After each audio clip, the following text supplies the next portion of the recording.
요즘에 사람들이 경제 흐름을 이렇게 본다는 것 자체가 굉장히 긍정적입니다. 불과 몇 년 전까지만 해도 이렇게 경제 흐름이라든가 거시경제 이런 거에 관심 두는 개인 투자자는 많지가 않았어요. 왜냐하면은 최근에 거의 한 10년간 정도 FAA인지 빵주들의 주가가 오르는 것을 보면서 사람들이 이제 성장주의 위력을 체험하게 됐죠. 근데 2008년 금융위기 이후에는 가치 투자라는 투자 방식이 굉장히 크게 유행을 했었어요. 가치 투자의 수장이라고 불리는 이 워렌 버핏 형님이 뭐 연례 행사나 인터뷰에서 항상 하는 말이 있죠. 거시경제는 절대로 못 맞춘다. 이런 말을 하도 자주 하기 때문에 많은 분들이 무슨 거시경제는 아예 보면 안 되는 뭐 금기사항처럼 그렇게 생각을 하고 있었는데, 일단 너무 딱딱해질 수 있기 때문에 조금 이빨을 털어드리면, 여러 번 말씀드리지만 사실 버핏 형님이 금융위기 이전까지만 해도 거시경제에 대한 인터뷰 굉장히 많이 했어요. 근데 이제 뉴스 기사 보시는 것처럼 2009년 초였죠. 이때 2008년 내내 폭락장에서 주식 매수해라 이렇게 말씀하시던 버핏 형님이 2008년 4분기 이때부터 해서 2009년 초에 보유하던 주식을 손절을 했어요. 그래서 말과 행동이 다르다 그러면서 CNBC 짐 크레이머 이분이 막 공개적으로 비판을 하기도 했고, 하필이면 그때 팔았던 주식이 이제 뭐 한 번 사면은 죽을 때까지 안 판다는 뭐 존슨앤존슨 뭐 이런 것처럼 미국 사람들이 가장 많이 보유하고 있는 이런 대표주들을 하필이면 팔아가지고 그 주주들로부터 엄청난 욕을 먹었던 이런 역사가 있죠. 실제 버크셔 해서웨이의 전체 자산 중에 주식 비중이 요 그래프인데요. 실제 2008년이죠. 한참 폭락이 있던 3분기쯤에 급격히 이제 주식을 많이 매수를 했었어요. 정말 푸른색이 지금 전체 자산 중에서 주식 비중이에요. 확 늘어나는 걸 볼 수 있는데, 그랬다가 2008년 4분기에 급격히 확 줄어드는 게 딱 보이죠. 그러니까 우리가 한번 예측을 해보면은 폭락이 한창 진행 중이던 2008년 3분기쯤에 보면 버핏 형님이 이제 거의 뭐 막바지에 가까워왔다 이런 인터뷰 굉장히 많이 했거든요. 그래서 그때가 저점인 줄 알고 진짜 미친 듯이 한번 저점에서 땡기신 것 같아요. 근데 딱 돌아가는 상황 보니까 아니다. 잘못했다 싶으니까 2008년 4분기에 그리고 2009년 1분기에 이제 잠을 자다가 이제 도저히 이러면 이불킥을 딱 하고 이제 불안해가지고 손절을 딱 때린 거죠. 그러다가 이제 증시 올라가니까 다시 또 2009년에 이제 2, 3분기에 샀다가 이거 또 뭔가 또 빠지는 것 같다, 더블디 볼 것 같다 싶으니까 2010년 1분기에 또 매도했다가 그 다음에 다시 또 사고 뭐 이런 걸 굉장히 많이 반복했다는 거죠. 사실 이것만 보면 버핏 형도 우리랑 똑같은 사람이에요. 이게 손절도 잘 때리고 하시는데 수익을 내요. 그러니까 대단하신 거예요. 사실 이게 2009년 이후로 버핏 형은 이제 기자분들이 아무리 지금 이제 앞으로 경제 흐름이 어떻게 될 것 같냐, 주식을 뭐 살 때냐 팔아야 될 때냐 이런 거 물어봐도 거시경제 따위는 절대 맞출 수 없다, 나는 모른다, 이렇게 입을 굳게 다물게 되셨어요. 왜냐면 이제 버핏 형도 딱 그림 보시면 알겠지만 무서우면 손절 때려요. 뭐 평생 갖고 간다 그래놓고 무서우면 정리합니다. 포트폴리오 변경도 하고 막 갈아타고 막 하시는데, 대외적으로 지금 이제 사야 된다, 뭐 저점이 다가왔다 어쩌다가 막 이렇게 말했다가 갑자기 너 왜 팔았어 막 이러면서 막 존슨앤존슨 이런 주주들이 막 난리가 나는 거죠. 너 때문에 주가가 이 모양이 됐네 막 하면서. 주식을 판 게 문제는 아니지만 뭐 말은 그렇게 해놓고 팔았기 때문에 굉장히 큰 비난을 받을 수 있으니까 절대 못 맞춘다, 거시경제 얘기는 아예 말도 안 꺼내는 거예요. 사람들이 이제 버핏 형이 거시경제 절대 못 맞춘다 너무나 강경하게 말하니까 경제 흐름이라든가 거시경제 흐름 이런 거 어차피 어려운데 근데 공부할 필요조차 없다고 우리 수장분이 하시니까 그냥 안 해야지 이렇게 다 때려치셨던 거죠. 그런데 이제 최근에는 이 유튜브의 순기능이죠. 이코노미스트 분들이 레포트가 아니라 영상으로 이렇게 쉽게 경제 흐름을 딱 설명을 해주죠. 또 저 같은 사람도 쉽게 설명을 해드리는데, 우리 또 오랜 구독자님도 아시겠지만은 우리 채널은 제가 했던 예측이나 뭐 이런 거에 대해서 중간중간에 영상을 딱 올려드리죠. 아주 냉정하게 맞았으면 맞았다, 틀렸으면 틀렸다 솔직하게 검증을 하는데, 코로나 폭락 이전부터 해가지고 계속 검증해둔 영상 혹시 보셨는지 모르겠지만 적중률이 굉장히 높죠. 그래서 요즘에는 앞으로 다가올 뭐 경제 위기 이런 사태 때 거시경제 아주 무시하고 있다가 주식에 몰빵하고 있다가 깡통되지 않기 위해서 이런 영상을 보면서 경제 흐름에 대해서 공부하시는 분들이 많이 늘어나는 추세죠. 유튜브의 순기능이죠. 이게 맞는 거고요. 그럼 오늘도 경제 흐름에 대해서 한번 살펴보고 앞으로 전망에 대해서 한번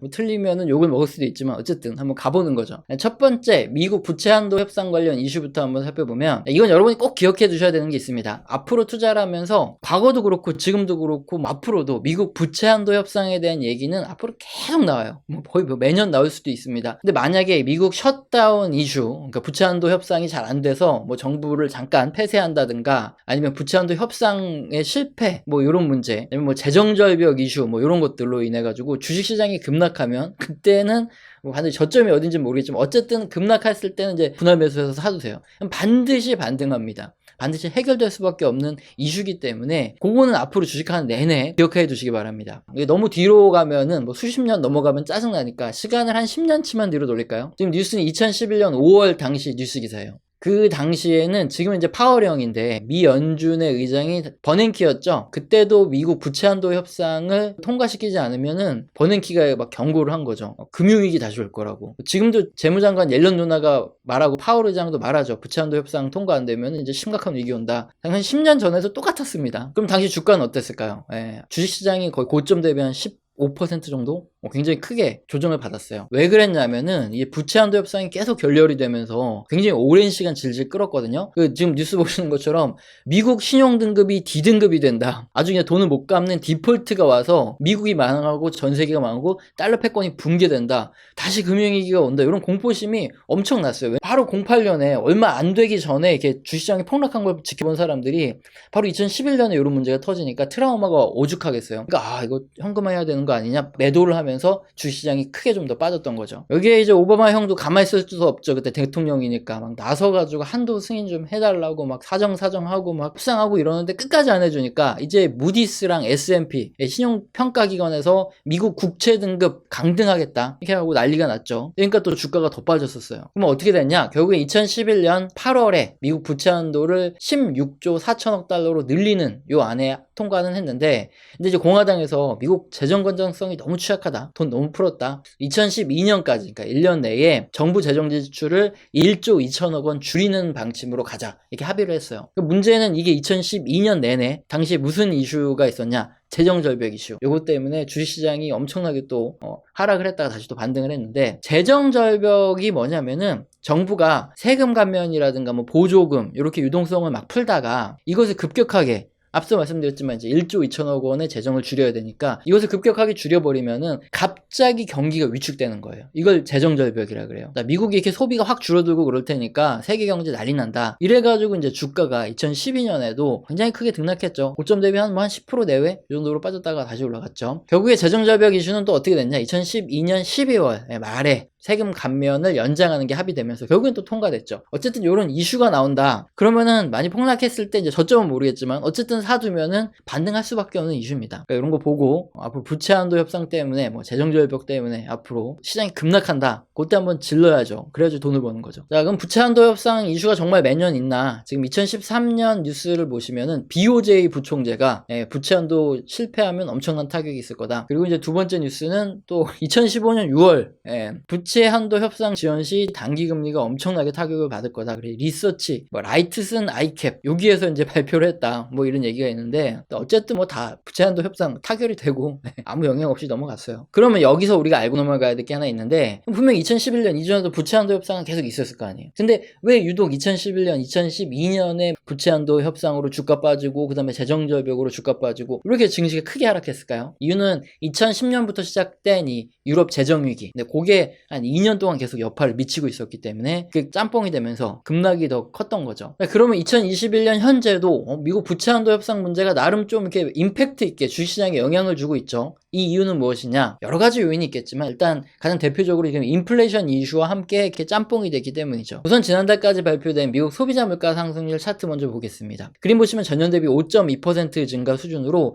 고점을 찍고 뭔가 조금 하락하는 물가 상승률이 정상을 찾아가는 거 아닌가 이런 생각이 들 수 있어요. 근데 하지만 최근에 주식시장이 하락하는 원인이 뭡니까? 소비자 물가지수의 절대값이죠. 이게 과하게 조금 올라가고 있기 때문이에요. 그림의 붉은색 추세선 제가 이렇게 그어놓은 게 지난 2016년 이후 소비자 물가가 이렇게 상승했던 이 추세를 제가 이렇게 그려놓은 거고 근데 그림을 보면 알겠지만은 지금 푸른색이 이제 소비자 물가 지수인데 코로나 침체로 이제 정상적인 수준으로 돌아오는 게 아니라 그거보다 훨씬 더 갔죠. 그래서 만약에 앞으로 푸른색의 소비자 물가 지수가 좀 떨어져서 정상 추세로 다시 간다. 그러면 아무런 문제가 없어지는데 앞으로 더 지속되면은 금리를 굉장히 빨리 올려서 잡을 수밖에 없으니까 그러니까 주식시장이 조정을 받고 있는 건데 하필이면 지금 코로나로 공급 차질이 계속되고 되고 있다. 이런 뉴스가 계속 나오죠. 원자재 가격도 계속 오르고 있고 임금 상승률도 높고 그리고 미국의 주택 가격 요 상승이 이제 임대료, 리스 부분은 소비자 물가에 반영이 되거든요. 그러니까 이제 임대 비용에 서서히 전가가 되는 거 아니냐 이런 소식이 들려오니까 아무래도 불안이 더 크니까 사람들이 이제 현금화했던 요 이슈가 있는 거죠. 그런데 투자는 항상 그 이상을 보는 게 더 중요하죠. 지금 당장에 이런 뉴스가 나왔으니까 그러면 이제 주식 매도 이러면 한 발 늦는 거예요. 다수의 전문가분들 또는 투자자분들이 경제 지표를 잘못 해석하는 부분이 뭐냐, 그러니까 지금까지 올랐으니까 앞으로도 계속 오르고 지금까지 떨어져 오고 있으니까 차트 보고 앞으로 떨어질 거다 이렇게 판단하는 거예요. 이제 앞서 살펴본 이제 소비자 물가 지수 상승률과 소비자 물가 지수 요거 두 가지를 보면 좀 명확해지는데, 미국 소비자 물가 상승률 전년 동기 대비 상승률이에요. 요 차트만 딱 보면 어떻습니까? 뭔가 이제 소비자 물가 상승률이 점점 내려가겠구나, 정상화 되겠구나, 그래서 요런 전망을 내놓는 사람들이 있어요. 요 차트만 딱 보고. 근데 두 번째 이제 동일한 건데 이거는 그냥 소비자 물가 지수 차트예요. 그러다 보니까 이거 두 번째 차트 보면 또 심상치 않아요. 이거 평균 이렇게 상승하는 곡선 대비해서 너무 과도하게 올랐네. 그럼 이거는 소비자 물가 지수가 앞으로 더 올라갈 수도 있겠네? 이런 차트 보면서도 부정적으로 금리 엄청나게 빨리 올 거다 이렇게 얘기하는 사람들이 있어요. 어차피 두 가지 똑같은 지수인데 하나는 증가율이고 하나는 그냥 소비자 물가 지수를 보여드린 건데, 왜 사람이 차트를 보고 뭔가 이렇게 판단하는 것 때문에 그런 것 때문에 잘못된 판단을 내리시는 이런 전문가들도 많고 개인 투자자분들도 많은 거죠. 자, 그럼 어떻게 봐야 되느냐? 경제 지표라는 건 뭡니까? 우리가 실물 경제가 변화하는 것을 어떤 기관들이 조사해서 수치나 아니면 이렇게 그래프로 표시한 자료죠. 그렇기 때문에 과거의 경제가 어떻게 변했는지도 가장 쉽게 알 수 있죠. 그림의 붉은 선은 소비자 물가 지수의 증가율이고 푸른 선은 민간 설비 투자 지수거든요. 박스를 쳐둔 구간을 보시면 푸른 선의 민간 설비 투자가 급격히 감소하는 구간이 이제 제가 박스를 쳐둔 건데, 이때 보시면 소비자 물가 지수가 일정 구간 이상으로 올라가 있거나 아니면은 갑자기 급등했던 경우입니다. 왜 소비자 물가 지수가 이제 급등하거나 원체 높으면 설비 투자가 줄어들까? 이건 뭐 상식에 근거하면 답은 간단한데요. 기본적으로 소비자 물가가 급등했다는 건 뭡니까? 원자재 가격이 올라서 생산자 물가가 이미 급등을 했다는 거예요. 그렇기 때문에 이 가격이 전가가 돼서 소비자 물가가 올라간 거거든요. 기업들의 입장에서 원자재 가격의 상승분을 판가에 반영할 위치에 놓인 기업이면 아무런 문제가 안 되겠죠. 좋겠죠. 근데 경제 전체로 보면 일부 대기업들을 제외하고 그 외 나머지 기업들은 대부분 그 대기업들과 협력 관계에 놓인 중견 중소기업이죠. 근데 이분들은 마음대로 판가를 인상하는 게 굉장히 어려워요. 그럼 원가가 치솟아가지고 마진이 줄어드는 마당에 지금 이제 수익도 잘 안 나는데 대출 땡겨가지고 여기서 설비 투자 더 한다? 이건 쉽지가 않은 거죠. 그러니까 이제 설비 투자가 오히려 감소하는 거고, 판가를 전이시킬 수 있는 기업의 경우에도 마찬가지죠. 일정 구간 이상 소비자 물가가 급등하면 판매량 감소는 반드시 따라올 수밖에 없어요. 그러니까 당장에 필요한 것도 아닌데 좀 소비를 미루지 당장에 비쌀 때 살 필요는 없잖아요. 판가를 전이할 수 있는 기업들도 박스친 구간처럼 이렇게 소비자 물가가 과하게 오르면 신규 투자를 늘리지 않는다, 이걸 알 수 있고, 마지막으로 이건 약간 후행적일 수도 있는데 소비자 물가가 급등하면 장기 국채 금리가 올라가죠. 대부분의 경우. 그러다 보면 대출 금리가 올라가니까 기업의 입장에서 금리가 막 올라가는 구간에 당장 크게 수요도 증가하지 않는데 설비 투자를 신규로 하기 어려우니까 설비 투자를 줄이는 거죠. 이렇게 데이터를 늘려서 100년의 구간을 봐도 소비자 물가가 일정 구간 이상 올라온다, 그런 구간 아니면 급등했던 구간에는 설비 투자가 감소합니다. 이건 반복되는 현상이에요. 자, 그럼 다음으로 너무 상식적이긴 하지만 정말로 소비자 물가 상승률이 일정 이상 올라오거나 급등했던 구간에는 혹시 우리 소비도 줄어드는지 이것도 한번 검증을 해보죠. 그림의 붉은 선이 소비자 물가 상승률이고요. 푸른 선이 소매 판매입니다. 당연히 붉은 선이 급등했던 아니면 일정 구간 이상에 올라갔던 동그라미 친 구간에 푸른색이 점점 줄어드는 거 보이시죠? 네, 소비 증가율도 감소를 합니다. 당장 가격이 뭐 너무 많이 올랐으니까 꼭 필요한 것만 사고 소비를 조금씩 줄이는 거죠. 자, 그래서 이제 기업의 측면에서 가장 좋은 거, 소비도 늘어나는데 원자재 가격도 천천히 이렇게 따라 올라가는 게 가장 좋죠. 근데 그런 경우도 있지만 대부분 이제 일정 구간 이상으로 원자재 가격이라든가 소비자 물가가 올라가 버리고, 그렇게 되면 이제 설비 투자가 또 감소하고 소비도 감소하는 거죠. 그럼 이제 어느 정도 앞으로 다가올 일들이 상식적으로 좀 분명해집니다. 이제 소비자 물가 상승률은 작년 코로나에 따른 물가 상승률 둔화를 감안하더라도 그림처럼 좀 과한 수준으로 증가를 하고 있죠. 이제 따라올 현상이 뭐냐? 당연히 소매 판매 감소와 기업의 설비 투자 감소입니다.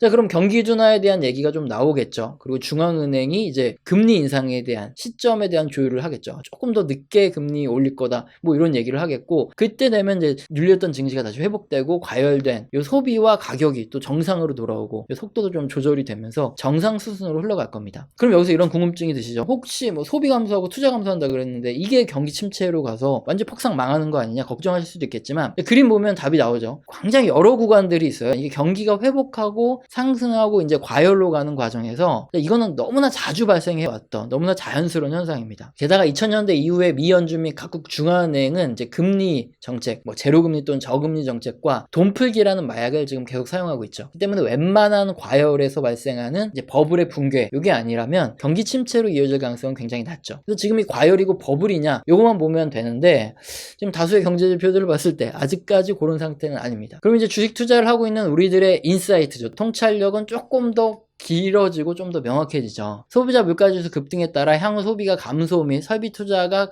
감소한다, 이런 소식이 들려올 가능성이 굉장히 높고요. 그럼 이제 경기 둔화 우려 또는 디플레이션 우려가 이제 시장을 뒤덮게 되는 거죠. 자, 그러면은 과열됐던 원자재 시장도 어느 정도 제자리를 찾아갈 수밖에 없고요. 그때 되면 각국 중앙은행은 이제 돈 풀기가 아닌 이제 금리 인상 조절을 통해 가지고 이 부분을 대응을 하겠죠. 그래서 이제 금리를 좀 늦게 올린다던가 그런 얘기가 나올 것 같고, 뭐 그럼 이제 저점을 미리 찍은 주식시장이 좀 더 빠르게 완만한 상승세로 상승할 거다, 이걸 좀 예상해 볼 수 있는 거죠. 자, 특히나 원자재 시장에서 변화가 좀 클 가능성이 있는데, 과거에도 보면 기업의 입장에서 이제 경기 둔화에 대한 걱정이 좀 생기고 수요에 대한 걱정이 생기게 되면은 그동안은 수요가 이렇게 충분하고 앞으로 더 좋겠지 하면서 원자재 가격이 더 오르기 전에 창고에 빨리 비축해 두려고 합니다. 그리고 또 제품을 또 미리 만들어 가지고 어떻게든 이제 보내기만 하면 되도록 요 세팅까지 다 해놓게 되는데, 앞으로 수요가 좀 감소할 수도 있겠구나, 경기 침체가 올 수도 있겠구나, 이런 생각이 딱 들면 기업의 입장에서도 이제 재고를 빨리 쌓거나 아니면 가수요로 이제 원자재를 미리 땡겨오는 이런 거를 많이 줄여요. 그렇다 보면서 원자재 가격이 어느 정도 정상을 찾았던 이유가 대부분 그런 이유들입니다. 자, 이렇게 상식적으로 흘러갈 가능성이 굉장히 많은데 우리가 투자를 하면은 상식적으로 판단을 못하죠. 이유는